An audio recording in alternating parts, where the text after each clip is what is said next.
Buying your first home is exciting, but it does come with a lot of potential mistakes. And with those mistakes, a lot of them can be very costly.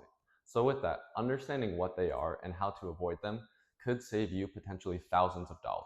So the biggest overall idea of making mistakes when you're a first-time home buyer is lack of preparation.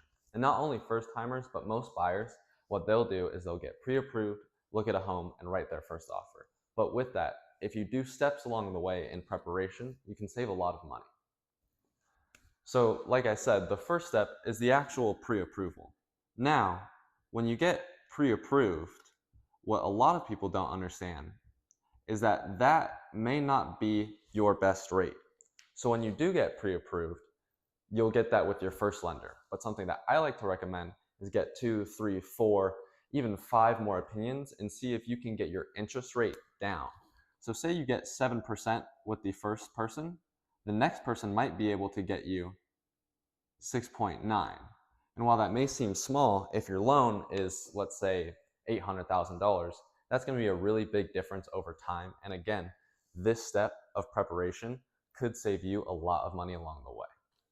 Now, the second idea is where to search. And the reason why pre-approval is first is because when you get pre-approved, you know how much money you have, and that way you can understand where you should search.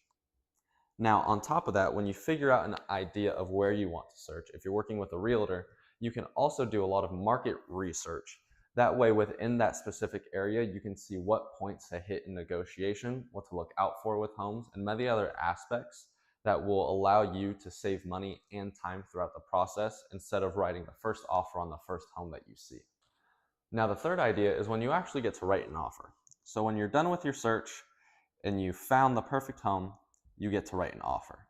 But because we did this previous preparation, your pre-approval, making sure that you got the best one possible, maybe even getting you fully underwritten, then on top of that, doing your market research in your search, when you write the offer, you can make one that's even more attractive. And now that is one of the best ways to talk about negotiation, is what you want to do is make your offer as attractive as possible. That way, when you give it to the seller, yours stands out above the rest. And especially in San Diego with the competition that we have right now, creating an offer that's attractive is one of the best ways to secure your home and also get it at your best interest. So with that, making sure that you do the steps above allows you to negotiate and have a better and more attractive offer, making sure that you save money and also that the sellers will look at it first and maybe hopefully be the one that they choose.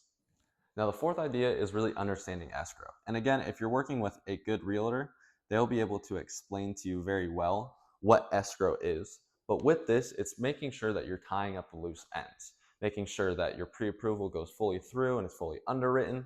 On top of that, with your offer, you're also going to be wanting to get inspections. That goes back to the research, knowing what type of inspections you need to do. Say if you're in an older house or in an older area, you might want to get a roof or a foundation report. And on top of that, that goes back into the offer as well, because with the escrow and the inspections, you might be able to use that as a negotiation. So say the roof inspection comes back and it needs $40,000 in repair. That's something that you can renegotiate back in the offer on the home. And say it's, again, $40,000. That might save you a really big lump sum. Now, finally, once you tie up the loose ends with escrow, make sure that everything goes through. Normally that takes about 30 days or so. You're going to close. And now with closing, a good idea to keep in mind is you're going to be living somewhere currently and wanting to move. So another reason why preparation is so key is throughout this process, writing out timelines that work for you. It's going to make closing and moving into your new home so much easier. So that way, maybe you don't have to go month to month in rentals or stay at your parents' house or go to a rental or an Airbnb. That way, through all of this preparation and creating a timeline for you, closing and moving into your home is just that more efficient. Now, with this new understanding of preparation, you can see why it's so key. And also, one thing to note is within each of these levels of preparation, there's even smaller aspects that you can go into, and it can get really finite. And each of those levels of preparation, you can look at it as saving time and also, most importantly, saving money throughout the process. So with that, I hope that idea is now registering in your head and making you understand that preparation is really your best asset, especially when it comes to a competitive market like the one that we're in now. And I hope that explained it in a way that was very comprehensive for you.